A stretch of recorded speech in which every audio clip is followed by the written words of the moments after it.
Bismillahirrahmanirrahim. Assalamualaikum warahmatullahi wabarakatuh. Pada kesempatan kali ini kita akan melanjutkan materi yaitu pada mata kuliah statistika dasar.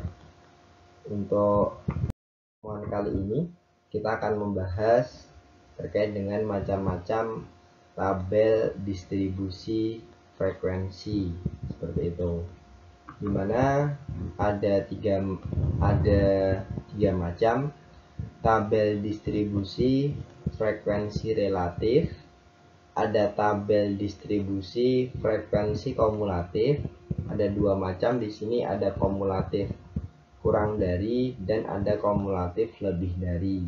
Dan yang ketiga, tabel distribusi relatif kumulatif. Untuk relatif kumulatif juga ada relatif kumulatif kurang dari dan ada lebih dari, seperti itu. Untuk yang pertama adalah tentang bentuk tabel distribusi frekuensi relatif. Di yang ini adalah soalnya itu hanya diberikan nilai data dan frekuensi. Anda mencari frekuensi relatif. Frekuensi relatif itu artinya dibuat dalam prosentase seperti itu. Di ini misalkan F, frekuensinya pertama F1, kedua F2 sampai Fn, itu kita jumlahkan kan dapat dari total semuanya adalah N.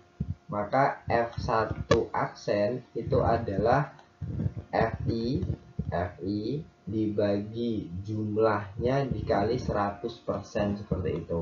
Itu adalah frekuensi relatif ya. Berikutnya untuk tabel distribusi frekuensi kumulatif. Ini kalau namanya kumulatif saja itu adalah kalau misalkan frekuensi pertama F1, frekuensi kelas kedua F2, kelas ketiga F3, kelas keempat F4, dan kelas kelima adalah F5. Untuk frekuensi kumulatif di sini adalah yang pertama itu ya F1. Nah, ini yang pertama jadi F1, yang kedua adalah F1 ditambah F2, kelas ketiga berarti F1 tambah F2 tambah F3, kelas keempat berarti F1, F2, F3, F4, kelas kelima juga ditambahkan dari 1 sampai 5. Itu kalau ada namanya kumulatif saja itu ya. Kalau ada dua tipe kumulatif, ini kurang dari, berarti yang dipakai di sini kalau kurang dari itu adalah tepi bawah. Kalau ini A ya, misalkan A nya adalah 40, ini A nya 40, maka tepi bawahnya berapa? Adalah 340 dikurang 0,5, jadinya adalah 39,5, seperti itu. Ini semua A, C, E, G, I, dan J. Kalau J ini bukan dari K, tapi salahnya dari J di sini. Ini dari J. Kalau J ditambah dengan 0,5. Ini kalau kurang dari, bacanya kurang dari A, pasti nggak ada 0. Kurang dari C, F1. Kurang dari E, F1 tambah F2.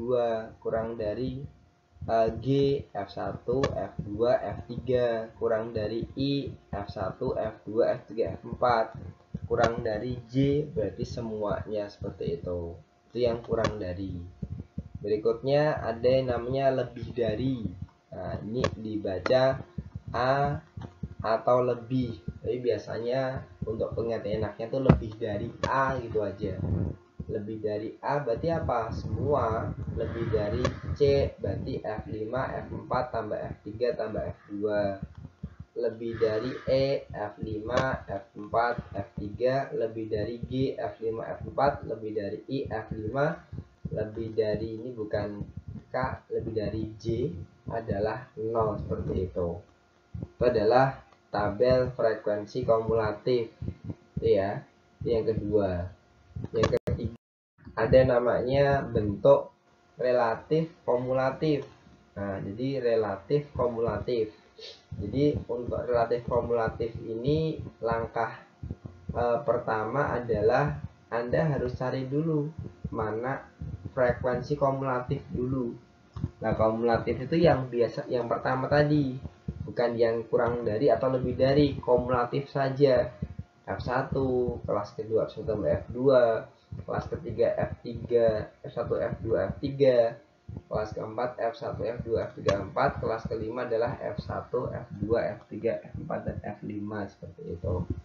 Nah, untuk relatif kumulatifnya berarti tinggal sigma jumlah dari FK dibagi dengan N, nah, dikali 100%. Itu adalah kumulatifnya seperti itu. Jadi ada 3 bentuk tabel. Setelah kemarin Anda belajar mengolah data menjadikan data kelompok, tambahannya 3 itu seperti itu. Contohnya ini adalah yang pertama, ini frekuensi. Jadi yang pertama ini saya kasih nomor 1, 2 itu biasanya sudah diketahui di soal ya. Di kolom pertama dan kedua dari soal. Kolom ketiga ini Anda cari dulu kolom ketiga dari mana caranya, Pak. 30 ditambah 39 dibagi 2, ini tambahin aja. 30 tambah 9 berapa nih dibagi 2, seperti itu. Sebenarnya kolom ketiga itu. Nah, untuk kolom keempat itu adalah frekuensi kumulatif tadi yang saya sampaikan tadi. Kolom pertama satu aja, kolom kedua berarti 2 tambah 3, kolom ketiga berarti 1 tambah 2 ditambah 3, kolom keempat berarti 1, 2, 3, 4, kolom kelima 1, 2, 3, 4, 5, kolom keenam 1, 2, 3, 4, 5, 6, kolom ketujuh 1, 2, 3, 4, 5, 6, 7, seperti itu. Baris ketujuh 1, 2, 3, 4, 5, 6, 7. Itu adalah yang kumulatif di kolom keempat. Kalau untuk kolom kelima, untuk yang frekuensi relatifnya berarti kan 2. Ini kan 2 ya. Berarti 2 dibagi 100, 5 dibagi 100, 6 relatif ya. Relatif di sini yang dipakai adalah dari acuan kolom kedua ini. Nah, berarti 2 dibagi 100, 3 dibagi 100, 11 dibagi 100, 20 dibagi 100, 32 dibagi 100, 25 dibagi 100, 7 dibagi 100, seperti itu. Kalau untuk kolom ke-6 baru diambilkan dari relatif kumulatif ini, diambilkan dari kolom keempat, berarti 2 dibagi 100, 5 dibagi 100, 16 dibagi 100, 36 dibagi 100, sampai 100 dibagi 100 adalah 1, seperti ini, 1 ya. Nah, ini adalah contoh dari ada sebuah tabel.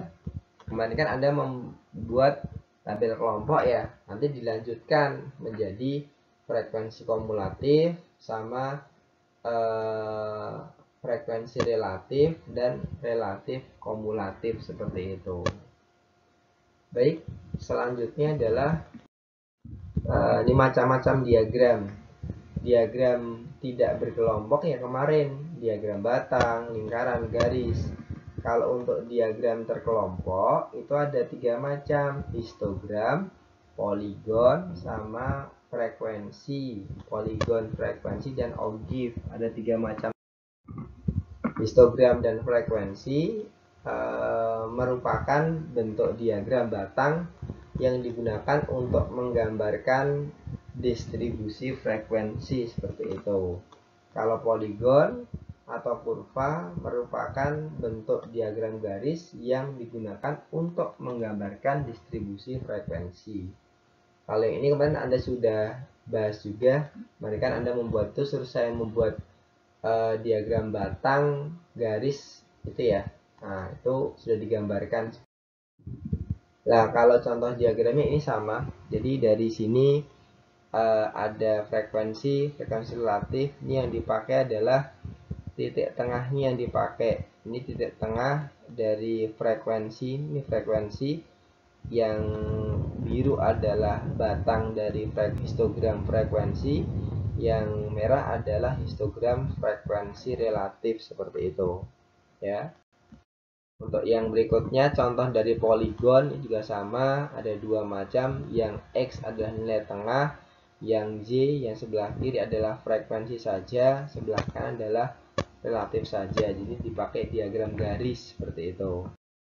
Terus yang ogive-nya nih, kalau ogive ada dua macam nanti, dipakai. Yang pertama adalah sebelah kiri adalah frekuensi kumulatif, yang ketiga adalah frekuensi relatif kumulatif seperti itu. Ini ada nanti bisa dicoba lagi seperti itu. Jadi tambahannya setelah Anda bisa menentukan data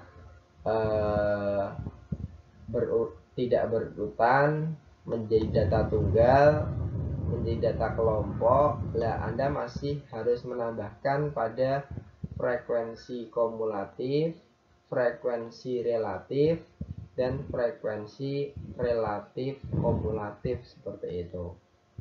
Itu untuk pertemuan pada kali ini. Nanti latihan soalnya silahkan dikerjakan. Ini ada nilai tugas statistika, ada data. Yang pertama Anda tentukan tabel distribusi data kelompoknya dulu. Setelah kelompok, distribusi frekuensi kumulatif kurang dari dan lebih dari beserta ogive-nya. Oke, yang ketiga adalah distribusi frekuensi relatif beserta gambar poligonnya. Yang ketiga relatif kumulatif, gambarkan histogramnya. Itu saja yang dapat saya sampaikan. Kurang lebihnya mohon maaf. Terima kasih. Assalamualaikum warahmatullahi wabarakatuh.